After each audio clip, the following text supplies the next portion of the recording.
Hello everyone and welcome to today's stream. Today we'll be talking to 3 of the Liftoff judges who have been going through the season award nominations to find out a little bit more about what they think about all the films and what film means to them. So without further ado, let's get them on. Hi guys, welcome. Thank you so much for joining us on this stream.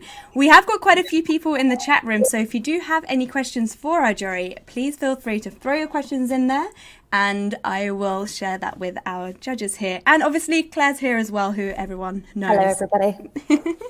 Cool, so why don't we start with you, Simon? Why don't you introduce yourselves, tell us a little bit more about how you and Liftoff know each other, and then we'll go from there. Hey, I'm Simon Reinings. I'm a writer-director from London, and I've made several short films that have been at various Liftoff festivals over the last few years. And I think in 2017, my film Contractor 014352 won Best Screenplay. And then I think it was last year I was nominated for Best Director for my short The Plunge. Yes. And currently I'm developing a feature film with the BFI. And trying to stay warm because it's bloody cold here. It's freezing here, and if you're streaming in from the UK, I hope the snow hasn't disrupted you too much. It was a little bit scary driving in today actually with the slush everywhere, but yeah, it is a bit cold here in the UK right now. Except somebody who's not cold is Rebecca. Yes, I have to say it's 27 degrees now here in Mexico City and it's 7 in the morning, so hello and good morning from here. I'm not cold, but you are still keeping warm and it's great to be here. So my name is Rebecca Louise Smith. I'm the CEO and founder of a company called the Film Festival Doctor. And what we do is we help our clients get their films seen in festivals around the world. We've had lots of films screen at Liftoff, including The Cunning Man, Proxy, which is on this year, Cool for Poetic City, Boiling Point, loads. So we're just really great part of Liftoff and having our films here. So I was really excited to be a judge again because I love seeing the diversity of the films, and this year was really, really fun. So thank you, ladies, for having me. Yeah, absolutely, anytime. And Rouzbeh, why don't you introduce yourself as well?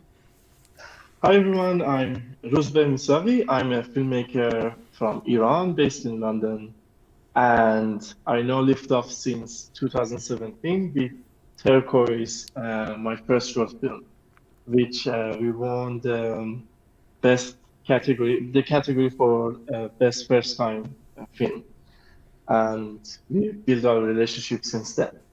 And at the moment we are trying to launch a platform called Curated Shorts. I'm a film programmer there, a short film programmer, and the purpose of that website is to screen emerging filmmakers' film from all around the world. So I'm very happy to be here, and we have great films to talk about. Yes, we do. We do have great films to talk about, and as we were all saying before we went live, that this year it has been super strong, and year upon year we do seem to just up that level. No matter if there's a pandemic on our hands or not, filmmaking always comes through, and each year we're surprised and more surprised. So let's find out a little bit more about the categories that you all judged. So Simon, why don't you tell us a bit about the category that you were involved with?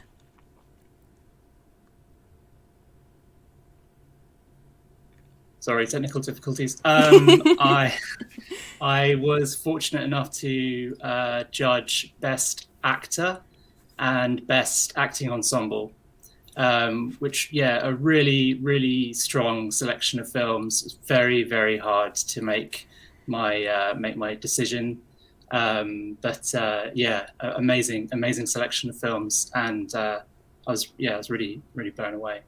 We've said this before actually, but Acting Ensemble is one of the ones that we really love awarding at Liftoff because it's something that's not often recognised as how well a whole cast perform together. Absolutely, and I think it's wonderful to acknowledge that because there are films where obviously there are standout main performances, but then there can be equally as good smaller roles that kind of colour the world of the film and really help the storytelling and really help the kind of authenticity of the film. And I think that was really clear in the films that I watched for this particular selection. Yeah, and just to give a shout out to those films. So the films that have been nominated in the Best Acting Ensemble category are Zoo, McLaren, Treacle, Oswald, and Ex-Wife Monogatari. And these films are not just UK or US films. These are films that are coming in from everywhere. We've got Denmark on the cards there. We've got Iran on the cards there as well. And also Ex-Wife Monogatari, which is from, oh my god, mind blank, but it is in the Asian countries. So, do you remember where that one was from, Simon? I'm just trying to remember. I think it might be Tokyo. I think it might be Japan. Japan? Yeah. I definitely screened in the in the Tokyo Lifter Film Festival. So yeah, again, a huge diversity. And then going on to the acting Best Actor category as well. So we've got 2 nominations in here for the Oswald team as well, for Theo Lepetit and Jesper Müller. Performances there were just outstanding as well. And then again, Under the Flag, Leopard, Missing, and Ex-Wife Monogatari are all nominated in the Best Actor category as well. I can see you all nodding your head and smiling there. What was that, sorry? 2 actors from Oswald going head to head there. I hope there's not much rivalry between the 2 of them. I'm sure they're good mates. I hope so. But yeah, the performances across the board this year were fantastic, and it's something that we always tell our filmmakers to focus on. Like, if you have an amazing script and you have great performances, the films are going to be great regardless of the technology that you put behind them. So it all starts with great performances. Well, from my perspective anyway, coming from the acting point of view as well. But yes, Roosba and Rebecca, what categories did you cover? I was in for Best Cinematography and Best Short Live Action Narrative. And I watched so many good films in these categories. Nice curation this year, nice attending. Like, these are very, very good films. So, do you want to tell which were the nominees? Yes, I can do. So for Best Cinematography, we've got Zoo again. Under the Flag, another film that was already mentioned. Missing, McLaren, and also Absent. Yeah, so that was for Best Cinematography. And then the other category that you watched was Best Short Live Action Narrative. Yeah. And Rebecca, they were the 2 same categories for you, correct? Yes. So That's correct. They certainly were. So the films that have been nominated for Best Short Live Action Narrative are You Say Nothing, The Watchmaker, Oswald, Missing, and Leopard. The Watchmaker is a fantastic mockumentary. It really, really made me laugh. And I love the fact that we get mockumentaries sent to us as well, and that it came through as one of the favourites from the Tokyo Lifter Film Festival and has made it all the way to here, the Season Awards. Yeah, very funny. Yeah. So I should mention here that we've talked about these films, but after the ceremony takes place on Friday, these films will be available to watch on our Vimeo on demand. So we can talk about them as much as we want here, just we can't give away any secrets, but they will be available to watch. Perfect. Cool. Okay. Well, I think the first question we should ask is, what makes a great film? A big first question. Let's just tackle it head on. What makes a great film? Rebecca, would you like to kick us off? Yeah, so that's a great question. One of my favorite questions. For me, as you mentioned earlier, that everything is, very idiosyncratic and individual. For me, it's one of the key things is having very well-rounded and strong, well-developed characters. This is always, obviously it's very important to have that, strong original story when looking at festivals, but you need characters to care about, to engage with, especially if it's like a deep social kind of drama or a deep drama with a character piece.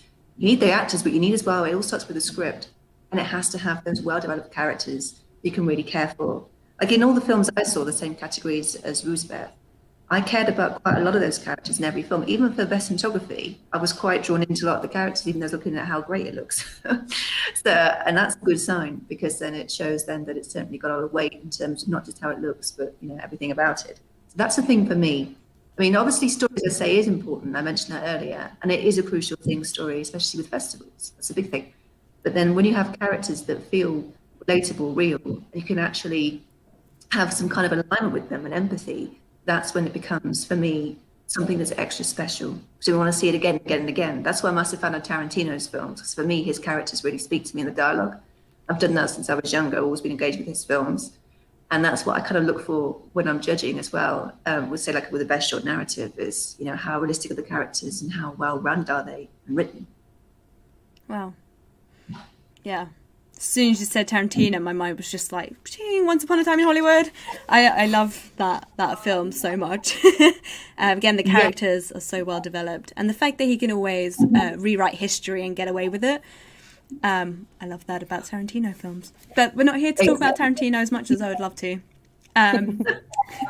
We could go on a very long time if we did. Character development is definitely such an interesting point and important. I think sometimes when we're looking at the films that we're judging for any of our festivals, it sometimes can be where scripts fall short. And it's not even necessarily, talking about Simon's category, it's not even necessarily down to the actors. It's not always a poor performance. It's that there just wasn't enough for them to work on in the script. So it leads into everything, that, doesn't it? As you said, it leads into the story, it leads into the performances, absolutely everything. Yeah.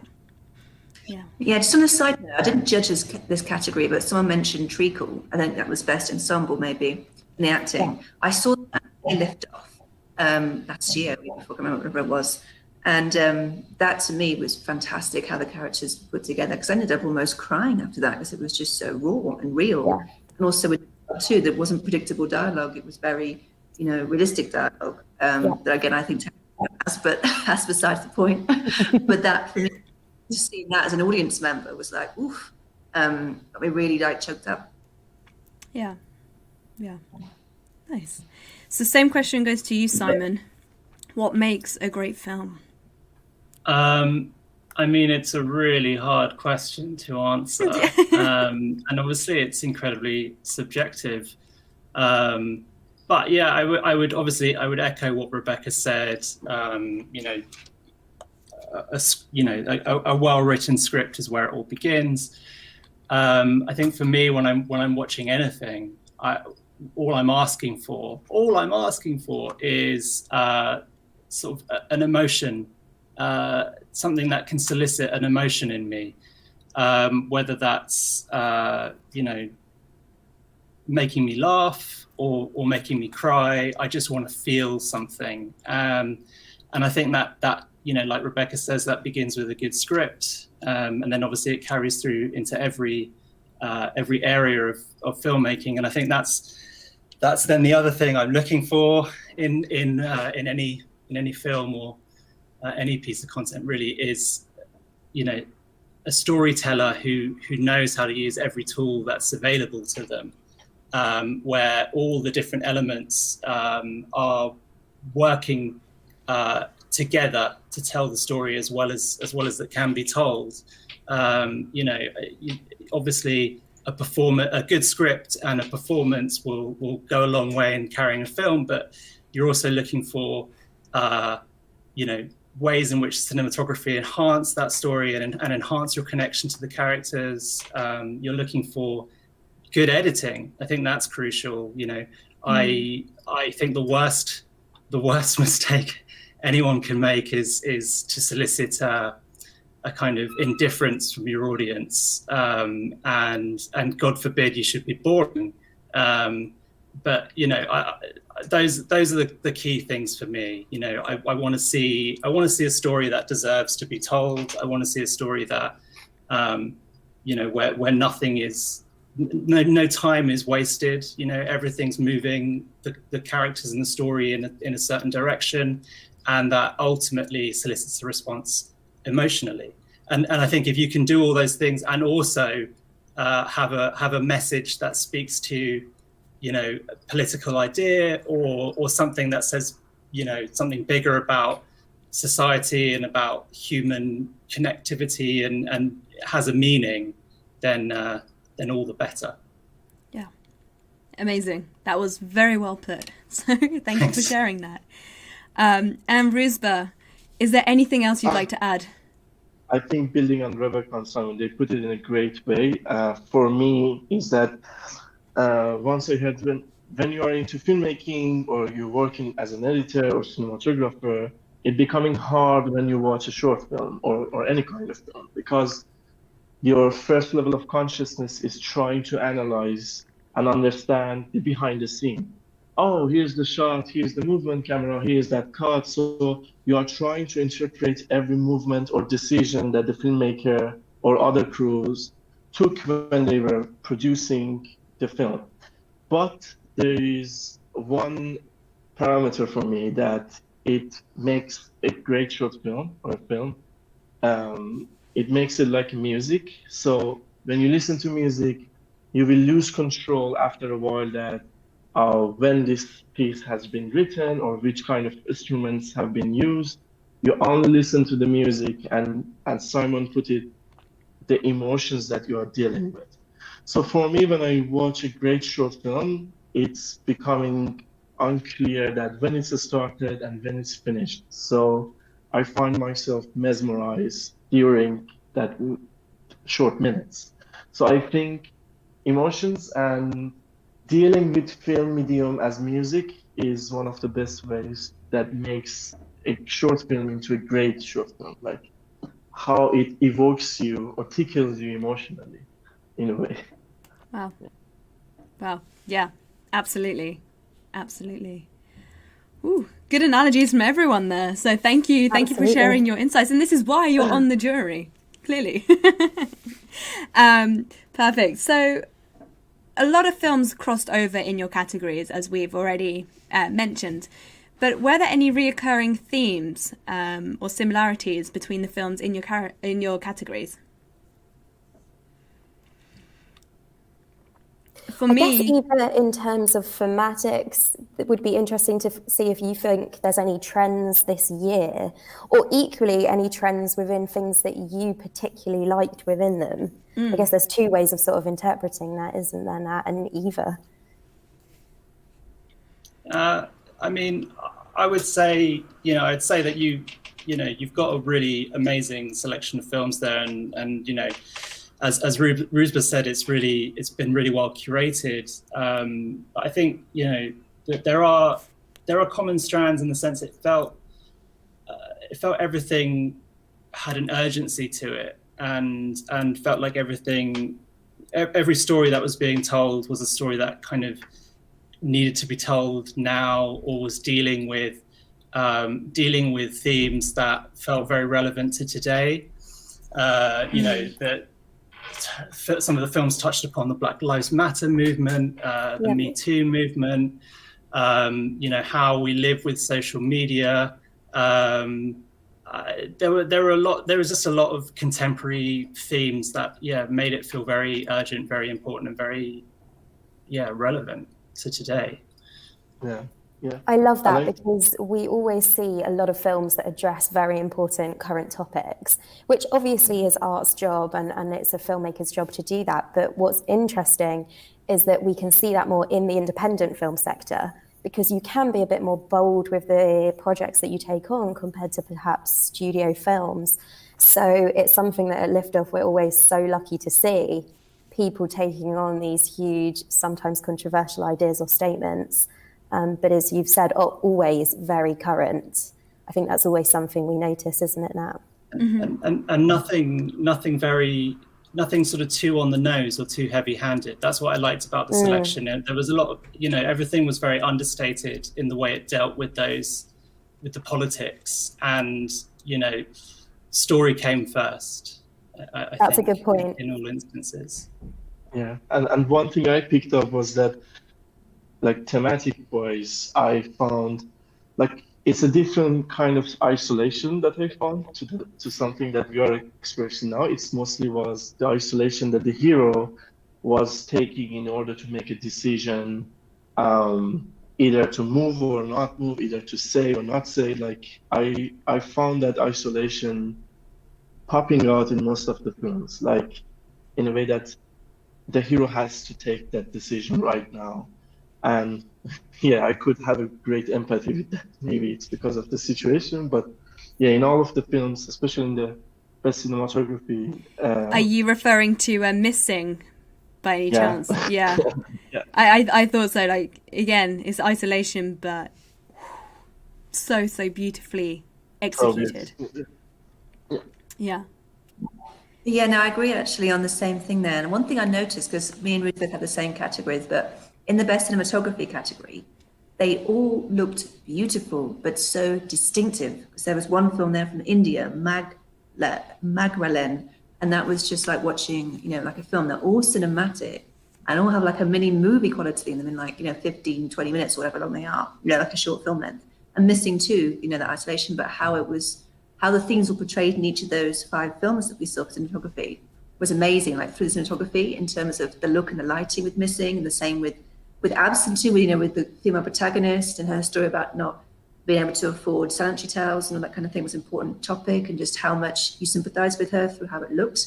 And that film especially was interesting because obviously there's a message at the end, but it doesn't feel like you're watching a film that could be maybe a PSA or a message, actually very much like a cinematic piece of work with a very, very important story and a very important message that everyone should know at the end. And the same with Zoo, like, seeing how that was all shot at night and how scary it felt at some points, so with amazing stories. So that was a hard one for me.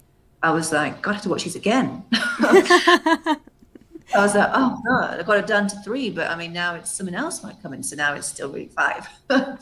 So it was hard, that one. It was a tough one. The toughest I've ever had a lift off so far. Yeah. That's interesting. Talking about Absent there, that was a film that I really wanted to see more.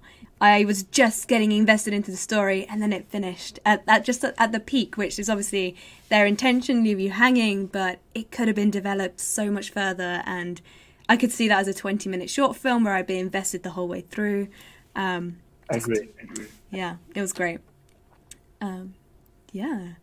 Yeah, I think I could also say a lot of the films had it's kind of piggybacking off of what Ruspa just said, but a lot of the films had a very restricted narrative, and you were sort of seeing a POV presented from just one character, and they were sort of very focused on that character's journey, and really is like a portrait of a character. And actually, I wouldn't have actually put Oswald into this category because it's such a strong ensemble piece, but everything is kind of like feeding into the story of what's the character? I guess he's called Osborne.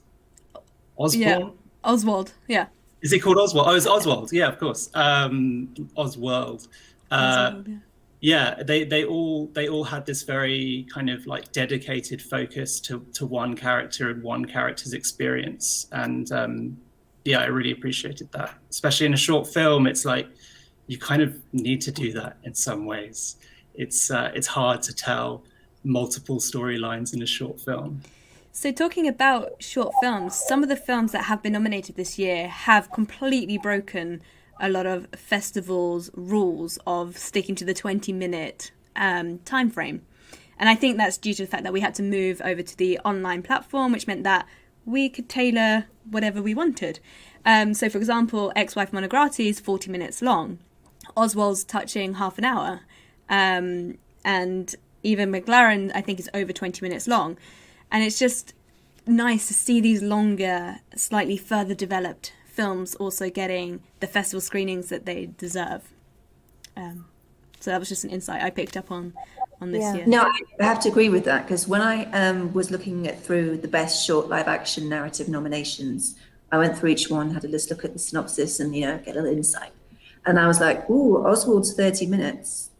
Ooh, okay, well, this is going to be interesting because this is a long short film, and I do represent long short films, but they have to have fantastic narrative, like well-written characters to actually, to be sustainable for that length. And that one was, as was all the other ones. I was like, wow.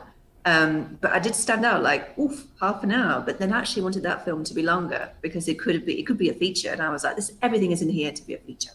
But that worked really well. All those films did. Yeah. So talking about trends and proven formulas, Is there anything that you notice across the board? Maybe it was named actors in the pieces or similar locations this year in the films. We talked about length there, but lighting, sound, set design. How many crossovers were there in the films that made it to the top? I personally think I will talk about production value mostly, and because I was watching the cinematography first, then I believe in the categories. The production value of all the short films are very high.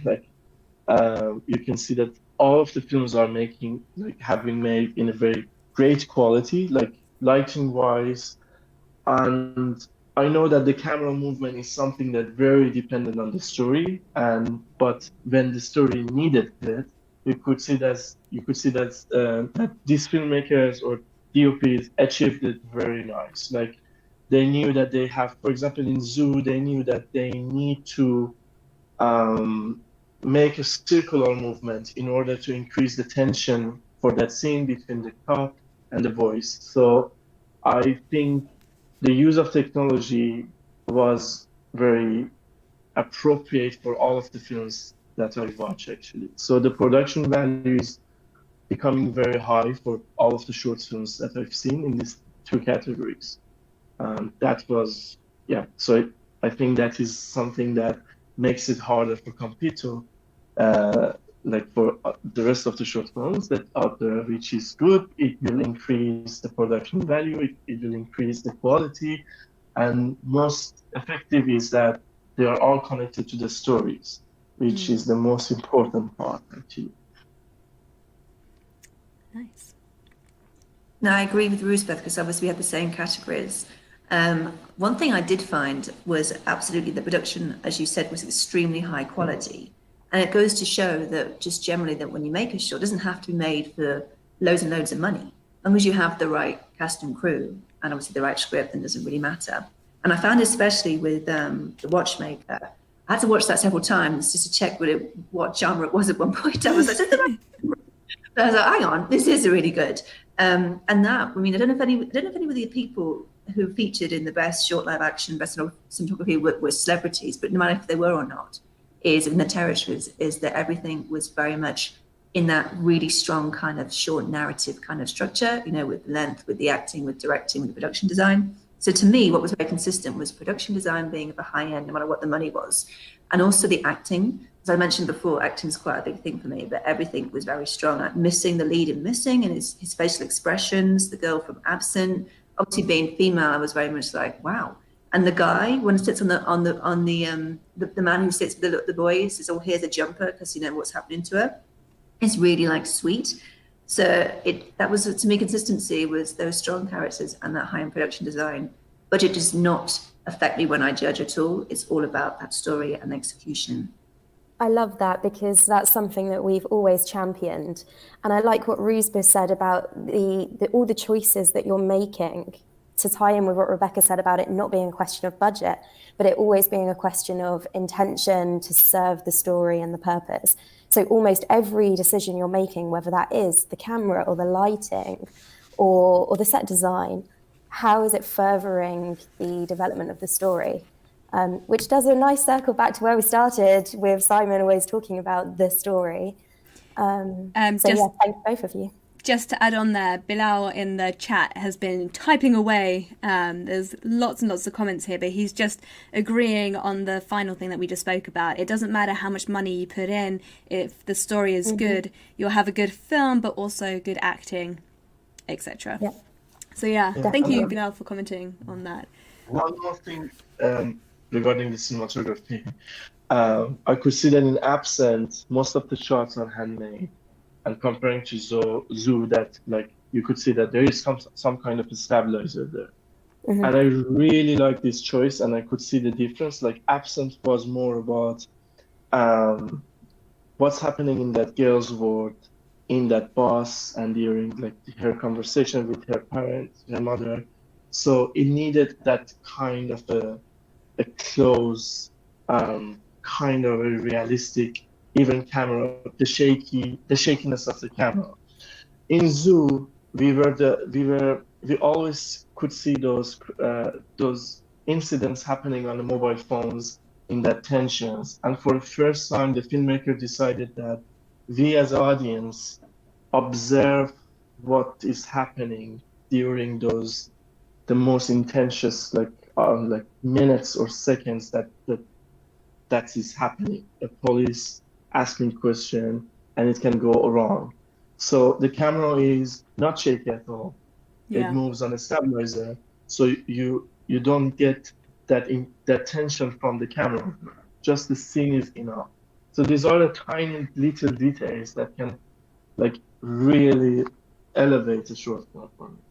Sorry, just want to add this one as well. Yeah, no, when you were saying that, like the scene that you were describing then, as obviously we've seen it, is replaying in my head, and it has got such an impact on me still from the first time I saw it. I was just like, this is phenomenal. So yeah, Crazy. Great. Yeah, I would just say that, you know, the thing I felt a lot of the films had in common was a sense that the filmmakers were very confident in their approach to making the films. You know, I really felt like everything was done with real intention and real purpose.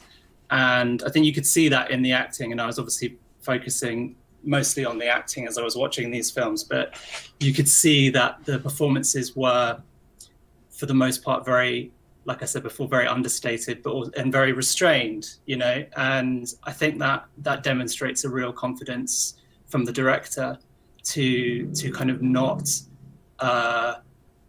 sort of move into a place of melodrama or into a place where things are overwrought and sort of angst laden and overplayed. I felt like it was. Yeah, it's very restrained, all very restrained filmmaking from the performance side of things. And then just across the board, confident filmmaking. Chime into that as well, Simon. You are spot on there. Because talking of acting, although that wasn't the category that I just, obviously that was yours, I thought the acting from children in Magdalene was absolutely wonderful. And they were just the lead little boy, I was like, where's he from?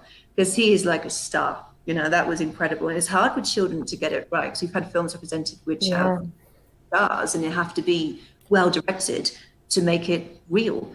And he was incredible. I thought he was wonderful. Yeah, you have to wonder how he got, you know, how those performances were brought out of those performers. It's incredible. It was amazing. The chemistry was just so believable, so authentic. You know, I don't know if the boy and the girl are brother and sister in real life, but you really felt how protective he was of his little sister. Yeah. And it was utterly adorable and really endearing. Yeah. And one shout out for that filmmaker and a very good production set design. That scenery bored the parents a lot, but the children had those imagination when they were on a broken car, imagining that they are driving to buy an ice cream. It was such a nice location to set the words that the children are living in, the imagination, like compared to their parents. So very, very, very nice set design and choice of location on that one. Absolutely. Yeah, McLaren is a wonderful film. And it is taking part in the VOD, so that one will be available to watch from the 29th. So everyone who is watching in, that's a chance to watch it. But the concept of that story is just, when I first started watching, I was like hooked within moments. And it just grew and grew and grew. So really well done to the female filmmaker behind that one, Miriam. Really well done to her. Nice. Are there any other moments you would like to share, or thoughts that you would like to share before we end this stream here today? I just want to chime in again about the point on budget. But sometimes it's a weird thing with budget, because one of my films represented had a short film of 1.8 million. Wow. And whoa. Yes. And it was a well-known thing, and because we had at Tribeca, and we had obviously had to press, and actually that took away about the money from the actual quality of the film, because everyone kept saying, "Oh, it's that $1 million short," and it was nice to get people to see it. But then that, you know, there's an amazing story in there than just the money. So we kept it to a low and just started to not talk about that. And we got rid of the press with it, we said that. And then people then saw what it was for and asked him, well, that seemed a big budget. And he might say to them, the director, but it did after a while, we need to keep this on a low. Don't keep talking about that. Talk about the quality of the film. It's like Star Wars, things like this. And we've had films that were made for like 17K for a feature and looks 350, 450 or more, So with budget, people always ask that question in Q&As. And I think you can answer it if you want to, but one thing we just learned from that film was just to not keep talking about it because it distracts from the quality of the movie and the enjoyment. Everyone just thinks about money when they watch it. So just I like to get that under the radar. If you want to ask, you can ask, that kind of thing. So just don't worry about money. Yeah, I would agree. Sorry, Rebecca, do you want to go ahead? I would totally agree with that. I think, oftentimes the idea of having a sizable budget can be something that prevents a filmmaker from getting out there and making their movie. And in a way, you need to focus less on that, focus less on the tech behind your film and spend more time focusing on the script, which, doesn't cost you anything but time. Like that money conversation can totally detract from, like you say, Rebecca, can totally detract from the film's true meaning. And that's a great shame. Great art can come out of great adversity, and I think that's the kind of ethos that filmmakers, especially independent filmmakers, especially short film makers, have to embrace. Yeah, and I just wanted to add that there are many limitations, there are many restrictions that the short filmmaker just starting the career they will face. Getting the crew together, actors, like locations, permissions, and the budget, as Rebecca put it. I want to add this, that coming from Iran, which is a country that at the moment very restrictive on creative work when it comes to like freedom of expression, loads of censorship happening. You cannot do anything you feel like you have to make a film about. It can get dangerous, in order to get permission. But that limitation taught me during my life in Iran that there are always ways around it. Like if I can get the permission to put the camera on the tripod in this street, okay, I will be on a car, just turn around the corner and I will film that shot. So it got cheaper as well. So there are always ways to just do what you want. And I really wanted to share that budget or anything else shouldn't become a barrier to that idea or any messages that you want to put in the film. Even a change of a line in the script can make it happen. Even finding a DIY equipment can make it happen. And consult with your friends, YouTube, other festivals, like search. Like these are the things that make it happen in the way that the filmmaker desire to. Amazing. Thank you. We do have a question here from Aaron Tusk, who says, how important would you say audio production is in film? Not specifically music, but dialogue, special effects, etc. I think that's important. That is a massive thing. Oh my God. I would say it's almost more important than anything else. Because without good sound, you're not gonna hear what people are saying. You're not gonna follow the story. It's very, very important. Yeah, that's something that it's like air. It's so important that you're not thankful about it all the time. It's so important. All the films that we watched had perfect sound. Otherwise, that would be the first thing that I think I would personally pick up if I couldn't hear a dialogue correctly or a noise in the background that shouldn't be there. Oh no, I agree with both of you. That is a massive thing. So when I'm speaking to clients of mine, the first thing I say to them before we even go any further is we have to talk about the sound. If there is a sound problem, it's going to be very difficult to get it into film festivals. It's one of the things, as you, obviously Claire and Natalie know inside out, they watch millions of films. I'm sure that sound is a pet peeve for you, that if it's not good sound, you can't belong, because it doesn't look good for the festival or for the filmmaker having poor sound design. And also the same with microphones and stuff. There's a film that came to me that was a really good story, but it wasn't going to get into big festivals because they used body mics, and it was a bit, you had to turn up the volume up and down, and you couldn't really hear. So it took away from the funness of the story and the comedy, because it was a comedy. So there was an issue there. So I'm trying to see if I can get it fixed, but I don't know the inside out of post. But that was a thing that was like, oh, and then it's going to have a long-term effect with festivals. It won't get into many. It's going to be bad sound. Yeah, we have had to turn down really good films because if you're putting them into a big sound system in a cinema, but even for online viewing, so both I would say it's just not feasible to screen, which can be such a shame. I wouldn't say that about the camera though. Like, you can use a very old digital 90s camera with a great sound and have a great film. Like, I'm sure you all watch Idiots of Lars von Trier. It's like the camera is so digital, like it's so like pixelated, that doesn't make any sense. But there's a nice sound, there's a great story. So camera is not in this category for me. Yeah, so just to reiterate, sound is the most important element to filmmaking. Well, script, but sound as well. Yeah. Technical element, what I would say, is sound. And you're right, Rebecca, we've seen thousands and thousands of films, and when we advise our in-house jury as well, it's if there's a sound issue, we technically can't screen it because we can't blast it through the PA system in a cinema, because then we get complaints and it's not necessarily our fault either, which has happened. Lots of sound issues have happened in the past, but yeah, so we draw a line instantly where sound is poor. I hope that answers your question. So thank you for asking us that. So any final... Oh, there's another question here. Sorry. So again from Bilal. For acting, what do you look at? Is it how they say dialogue or how they are more expressive? I don't know.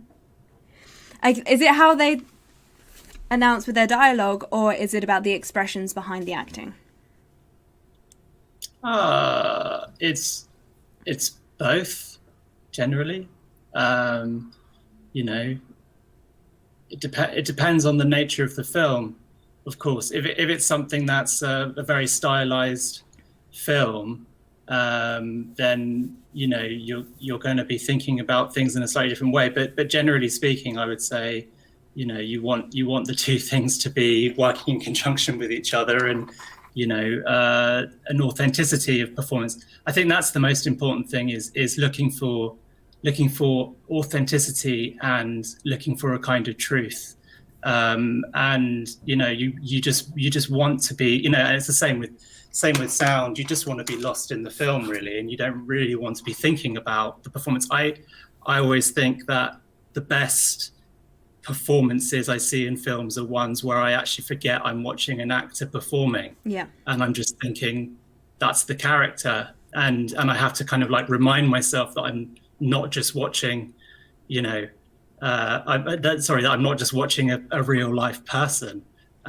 So just as in real life, we don't think about how things are being said particularly often, or how people are expressing themselves particularly. We just absorb it and take it in, and we know what their truth is and what their intention is. I think that's the same when you're looking at a performance on film.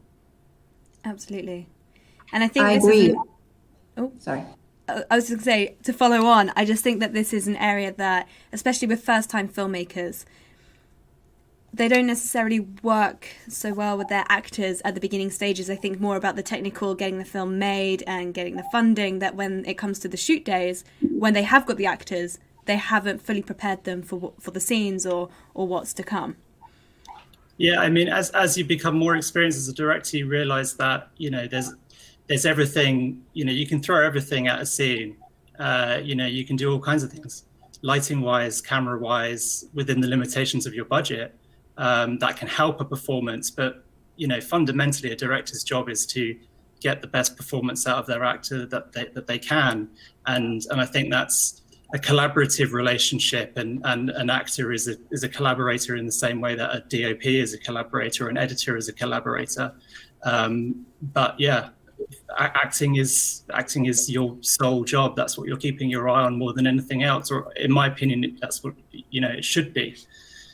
Like that, and then everything else just serves the acting in order to serve the story.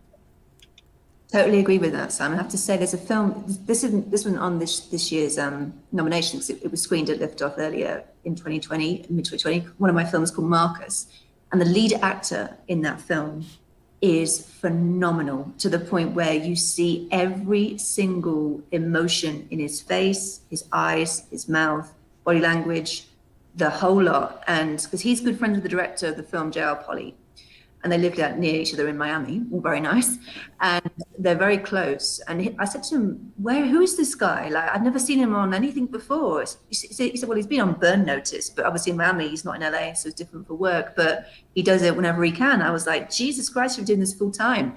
But, it makes you cry. And it's like you said, Simon, I forgot I was watching a film, and it was like 2 hours, and it was him at every single scene on the journey he's on. And you just feel that you become part of him. And that, I think, is, something that is really an amazing thing for a director to do, and to watch a film like that, it's just incredible. Yeah, and sometimes it doesn't require a professional actor or someone who, certainly not a star talent. It's just about how well the actor can connect with the material, really. And, if they've lived some of that experience, then that, so much the better. Amazing. Well, thank you guys so much for joining us today, and for answering the questions in the chat room as well. You guys have been fantastic, and sharing your insights of what you're looking for will help loads of our filmmakers in the future as well. Definitely. So thank you to all the filmmakers who submitted their films to Liftoff over the last year, and for making such wonderful films that we've enjoyed watching and talking about. Absolutely. Yes. Thank you. Thank you so much, guys. You've been amazing, and I'm really excited to hear the results. And thank you, Liftoff, for showing our films and celebrating our films. So the ceremony will be taking place this Friday on the 29th at 7 p.m. On our YouTube channel. So we'll be heading there on Friday. Completely different to what you guys are used to seeing. But yes, it will be a fun night, I'm sure. So again, thank you so much for joining us. Okay. Thanks a lot. Bye-bye.